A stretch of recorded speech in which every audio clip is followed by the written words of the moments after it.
Okay, so we have one round remaining before the playoffs for the 2024 NASCAR Cup Series get underway.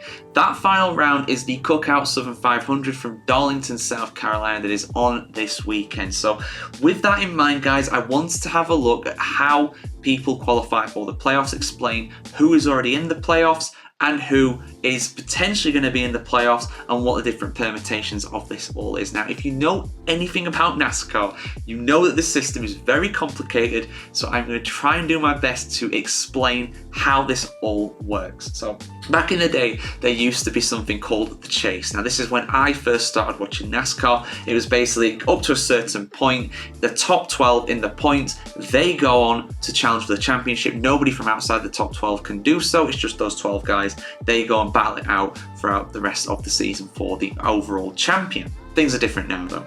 The system is different for the playoffs. Basically, it's not just based on how many points you get throughout the season, but it's more based on, first, how many victories you've had. If you win, you're in. And that's the kind of system that the NASCAR Cup Series has with this. So anybody up to this point who has won a NASCAR Cup Series, with the exception of Austin Dillon, who of course his win does not count towards the playoffs, even though it is officially his win at that race. I've already done a video ranting about that and going over what he did and why he was right to be punished and everything like that. But yeah, so basically the top 8 in the standings are all in the playoffs, no matter what happens in this final round, because they've already qualified, they've already had a victory. So Reddick, Larson, Elliott, Blaney, Byron, Bell, Keselowski and Hamlin, they are all in no matter what because they've all won races. Also outside of that top 8, you have Bowman, Logano, Suarez, Cindric and sensationally Harrison Burton is also in the playoffs, despite Harrison Burton being like 34th in the standings, something like that. He won a Daytona, it counts. So there we go. So those guys are all in no matter what. 13 of those 16 places are determined. There's 3 spots remaining.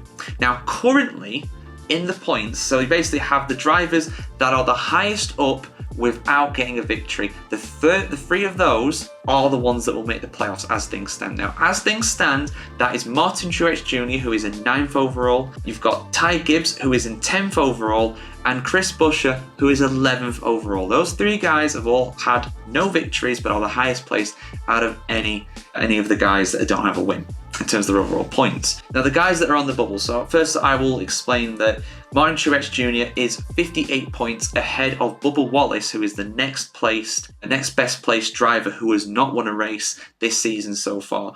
Wallace is in 13th overall. So Truex Jr. is 58 points above Wallace. Gibbs is 39 points above him, and then Buescher is 21 points above Wallace. Now, the point system in NASCAR, now I just wanted to double check this, but I'm pretty sure that you get 40 points for winning the race. Obviously, it's a sliding scale, decreasing the points as you go down 2nd, 3rd, 4th, 5th, and so on. But the maximum points you can get for winning a race is 40 points. And if you win stages, that's a maximum of 10 points from each of them. So in theory, from one NASCAR race, if you win stage 1, stage 2, and the actual race itself, which is unlikely, but it can happen, you get 60 points overall. So anybody who is within 60 points of Buescher can get into the playoffs by just having a good finish, not necessarily winning. So that applies to both Bubba Wallace and Ross Chastain. Wallace 21 points back, Chastain 27.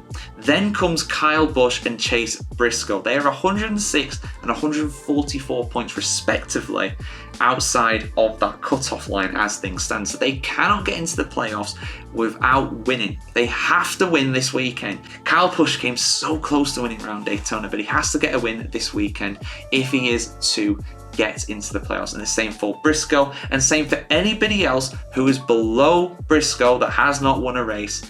Any of those guys, that's what they have to do. So that is basically what the cutoff is. That is basically what is going to happen. So pretty much from my point of view, it's looking as though Truex and Gibbs are more than likely going to be in.